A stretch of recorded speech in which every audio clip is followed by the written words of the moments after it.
ये है SP media network और आप देख रहे हैं अनुभवी आंखें न्यूज। नमस्कार, आप देख रहे हैं अनुभवी आंखें न्यूज और मैं हूं आपके साथ संतोष गुप्ता। आइए देखते हैं बिहार न्यूज फास्ट में क्या है कुछ खास। गरीब के आवाज को नसीज कीजिए, पप्पू यादव को, पप्पू भैया को दिल से रिलीज कीजिए। आखिरकार जिसका डर था वही हुआ। आपको बता दें कि कल तक पप्पू यादव जो जगह जगह पहुंच जा रहे थे तीमारदारों के लिए, मरीजों के लिए, दुख और तकलीफ़ों में जो सिसक रहे हैं उनके आंसू पहुंचने के लिए आज वे खुद बीमार हो गए हैं।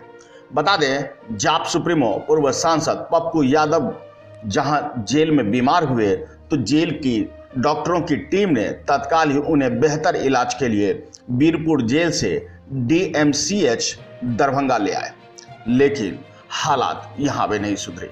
बता दें कि जाप सुप्रीमो और पूर्व सांसद राजेश रंजन उर्फ पप्पू यादव को बेहतर इलाज के लिए अब DMCH से लेकर पारस अस्पताल पहुंच गए हैं।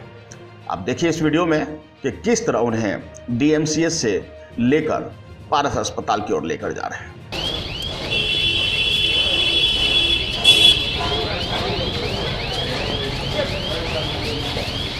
आपको बता दें DMCH में पर्याप्त इलाज का अभाव को देखते हुए आखिरकार तंग आकर कोरोना के इस परेशानी में तंग आकर आखिरकार उन्हें पारस अस्पताल में बेहतर इलाज के लिए भेजा गया है। बहरहाल ये बेहद ज़रूरी भी था। जनता के प्रिय और जनप्रिय ऐसे बाहुबली नेता के लिए निश्चित रूप से जनता की दुआएं काम आएंगी। वे जल्द ही स्वस्थ भी हो जाएंगे और यही उम्मीद हम सभी कर रहे हैं। आपको बता दें कि पप्पू यादव जिस अपहरण कांड में गिरफ्तार हुए हैं, आज हम एक बार फिर से उस व्यक्ति से बात आपको करवाएंगे कि जिनकी अपहरण हुई थी। आप देखिए कि इन तस्वीरों में कि यह है कमलेश्वर प्रसाद महाविद्यालय यानी KP महाविद्यालय। इसी महाविद्यालय के छात्र थे और ये जो तस्वीर आप दूसरी देख रहे हैं जो उनके यानी कॉलेज के बाहर के गेट का नज़ारा है। ट्रांसफार्मर लगी हुई है, एक लाइन से कई दुकानें हैं। इसी गुमटी के पास से दोनों को उठाया गया था। अब आपको हम तीसरी तस्वीर दिखा रहे हैं उस व्यक्ति की जो स्वयं बताएगा कि उनका अपहरण सिर्फ और सिर्फ बात करने के लिए, एक छोटे से विवाद को लेकर सुलझाने के लिए ले जाया गया था, न कि अपहरण हुआ था। उनके परिवार के द्वारा गलतफहमी में अपहरण का केस दर्ज हुआ है। आपको बता दें क्या कुछ वो कह रहे हैं, देखिए पहले इस रिपोर्ट में। जो राम कुमार जी कह चुके हैं, हम लोग एक ही परिवार के सदस्य थे। वो जो बोल दिए सत्य वही है कि कन्फ्यूजन है, क्योंकि हम लोगों को लगा साथ में चले कुछ वार्ता करने के लिए, तो हमारे लोग को लगा कि इन लोगों को किडनैप कर लिया है, तो सलंदर जी हमारे जाकर के केस कर दिए उन पर। फिर जब लौटे तो हम लोगों को पता चला ऐसी बात हो गई, तो उसके बाद कंप्रोमाइज भी कोर्ट में लगभग 2-3 बार हम लगा दिए। 3 बच्चियाँ की हमने शादी की, तीनों में मुख्य अतिथि के रूप में आए। एक में वो नहीं आ सके थे तो बेचारी रंजित जी को भेज दिया था। आइए हम उस व्यक्ति से भी आपको मिलवाते हैं जिन्होंने उस समय आवेदन दिया था और आवेदन देने के समय उन्हें आशंका थी कि कहीं पप्पू यादव उन्हें उठाकर उनके साथ कुछ गलत ना कर दे, और इसी आशंका से ग्रस्त होकर उन्होंने थाने में आवेदन दी थी।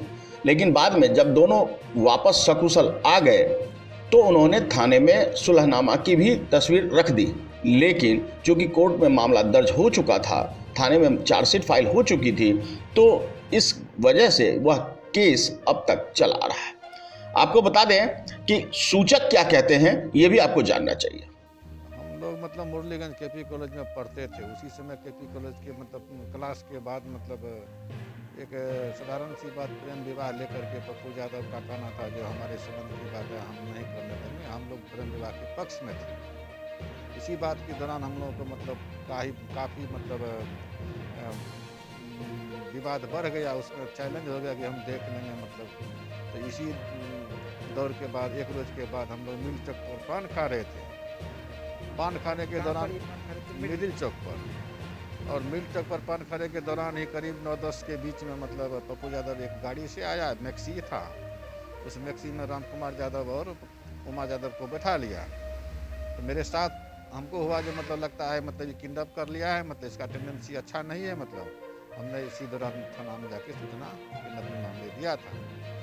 किस करने के बाद क्या इस मामले पर फिर आप लोग क्या फिर बस 2-3 रोज के बाद उमा यादव, पप्पू यादव मतलब राम कुमार यादव मतलब पुनः घर आया। मतलब देखे पूरा कंप्लीट है, पूछे क्या हुआ भाई, कैसे आए हो, मतलब क्या हो हम लोग का मतलब साजिश था, मतलब नाटक कर दिया ऐसा, मतलब कोई तरह की बात नहीं है, मजाक था। मतलब फिर आप लोगों ने इस पर मेल पिटीशन किया? हाँ, मतलब समय आने पर मतलब एक बार मतलब शाम को सूचना मिला, इसके साथ में और कुछ लोग था। मतलब हम लोग कोर्ट जाके मेल पिटीशन लगाए हैं। मतलब अच्छा, ये कितने वर्ष पहले आप लोग मेल पिटीशन?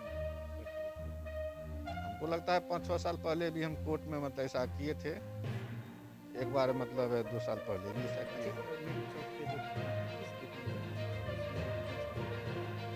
दुकानदार का नाम तो नहीं बता सकते हैं, लेकिन मिडिल स्कूल के गेट से पश्चिम एक पान की दुकान थी जो उत्तर मुँह का था, उसी दुकान में हम लोग खड़े और पान खा रहे थे। जो जहाँ से उठाया गया था वो कौन सी?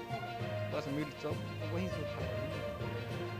आज हमारे साथ थे शैलेंद्र यादव जो सूचक थे, उस समय आवेदन दिए थे पप्पू यादव पे जो मुकदमा चल रहा था, जिसको लेकर इन्होंने मेल पिटीशन भी दे दिया गया। लेकिन उसी मामले को लेकर पप्पू यादव की पटना से गिरफ्तारी कर ली गई थी। आज हमारे साथ थे। बलाल कहीं जाइए मत, देखते रहिए पूरी रिपोर्ट के लिए बने रहे हमारे साथ। हम आपको बता दें कि अपहरण जिनका हुआ था उमाशंकर यादव, उन्होंने स्वयं बताया कि कन्फ्यूजन में ये सारा कुछ घटना घटा था। और उन्होंने बताया कि मिडिल चौक के पान दुकान से गाड़ी में मुझे बिठाकर ले जाया गया था, वह थे और उनके साथ राम कुमार यादव भी था। बता दें कि शैलेंद्र यादव जो सूचक थे जिन्होंने एफआईआर दर्ज करवाई थी, वह किसी अनहोनी न होने की कन्फ्यूजन में अपहरण का मामला दर्ज करा दिया था, और जिसके लेकर उनके बीच आपस में यानी पप्पू यादव और इनके बीच में सुलहनामा भी हो गई। 32 वर्ष गुजर गए। उन्होंने यह भी बताया कि उनके घर में जब बेटियों की शादी हुई तो बतौर मुख्य अतिथि पप्पू यादव भी आए थे। अभी कुछ महीने पहले ही घर में वैवाहिक समारोह संपन्न हुआ था, जिसमें मुख्य अतिथि के रूप में पूर्व सांसद पप्पू यादव भी आए थे। उन्होंने बताया कि उनके साथ उनका बेहतर संबंध है, बहुत ही अच्छा संबंध है, और अब तो वे बेहद नारायण सेवा, नर सेवा के रूप में कर रहे हैं और निमारदारों, मरीजों, गरीबों, जरूरतमंदों की मदद कर रहे हैं। ऐसे व्यक्ति को आखिर अदालती कार्रवाई के दौर से क्यों गुजरना पड़ रहा है? उन्होंने कहा कि जल्द से जल्द माननीय उच्चतम न्यायालय इस पर संज्ञान ले, और उनका स्वास्थ्य खराब है, इसलिए उन्हें जल्द से जल्द रिहा किया जाना चाहिए। अनुभवी आंखें की टीम ने आवेदक शैलेंद्र यादव व उमाशंकर यादव से खास बातचीत की, और हमने आपको दिखाया कि जिनका अपहरण हुआ वो क्या कह रहे हैं, जिन्होंने अपहरण के मामले में केस दर्ज कराया वो क्या कह रहे हैं। ये महत्वपूर्ण जानकारी है, आपको जानना चाहिए। और इस वक्त पप्पू यादव DMCH दरभंगा से पारस अस्पताल दरभंगा में भर्ती हैं बेहतर इलाज के लिए। दुआ कीजिए वो जल्द स्वस्थ हों और आम लोगों के सहयोग के लिए फिर से तत्पर हो जाए, खड़े हो जाए। स्वास्थ्य लाभ उन्हें शीघ्र मिले। पप्पू यादव को जेल से रिलीज कीजिए। अनुभवी आंखें टीम यही चाहती है। मधेपुरा से ब्यूरो चीफ चंचल कुमार की रिपोर्ट। तो आज के लिए इतना ही। हमारे साथ बने रहिए और खुद को रखें अपडेट। तो देखते रहें अनुभवी आंखें न्यूज, और हाँ, पढ़िए भी अनुभवी आंखें अखबार। हमारे वॉलंटियर सदस्य बनिए और आधार कार्ड, वोटर कार्ड की फोटो कॉपी भेजते हुए हमें इस नंबर पर कॉल कीजिए 8826227802। लाइक और सब्सक्राइब करना ना भूलें दोस्तों।